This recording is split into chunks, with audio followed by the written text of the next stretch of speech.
In progress.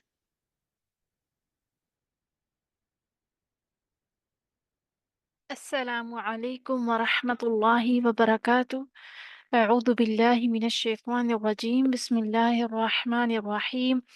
الحمد لله رب العالمين، والصلاة والسلام على سيد المرسلين وعلى آله وصحبه أجمعين.